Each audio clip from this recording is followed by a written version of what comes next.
Kisah nyata, perjalanan naik bus hantu dari Bekasi ke Bandung.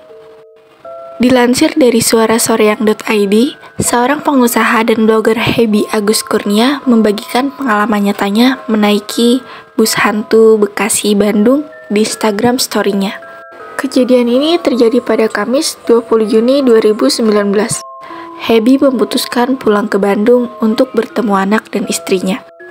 Dia sudah mengalami hal-hal yang berat di Bekasi hingga menyimpan rindu yang berat pada keluarganya.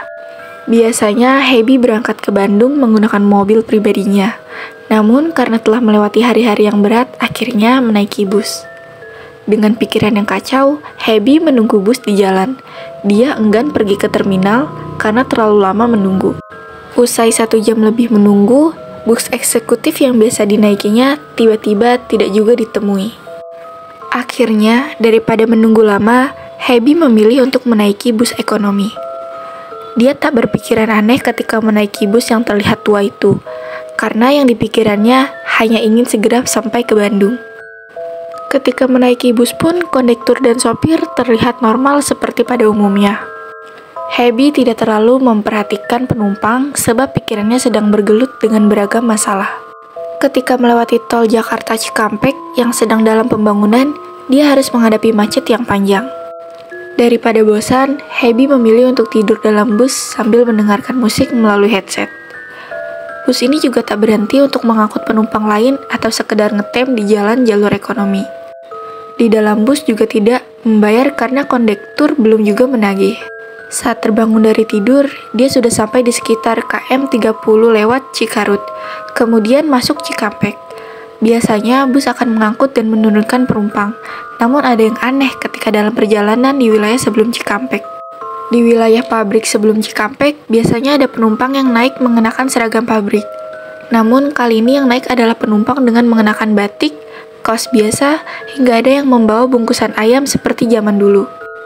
Dia juga mulai mencium bau anyir yang menyengat dan ekspresi raut muka beberapa penumpang pun cukup berbeda. Ketika lampu bus menyala, mereka duduk dengan tegap dan bermuka pucat. Pada pukul 8 malam, lampu bus langsung kedap-kedip terang gelap. Dia menduga kode lampu ini mungkin untuk peringatan pada para penumpang agar tidak terkena copet. Ketika KM 90, dia merasa bau-bau anyir ini semakin menyengat. Disinilah dia mulai merasa bus ini terasa aneh. Untuk memastikan keadaan, dia bertanya pada teman yang duduk di sebelahnya. Penumpang di sebelahnya itu ternyata tidak menjawab pertanyaannya sama sekali.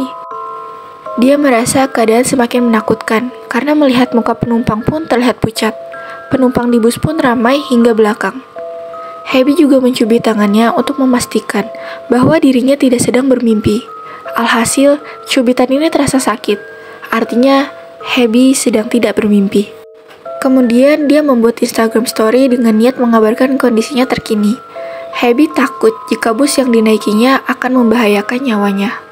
Di posisi ini, keringat Hebi mulai bercucuran. Denyut jantung pun berpacu semakin cepat. Hebi kehilangan akal dan mencoba untuk tenang. Dia menduga tengah halusinasi. Dia mencoba menegur kembali orang di sampingnya, namun tetap tidak ada jawaban. Sudah berada 5 jam Hebi di dalam bus tersebut.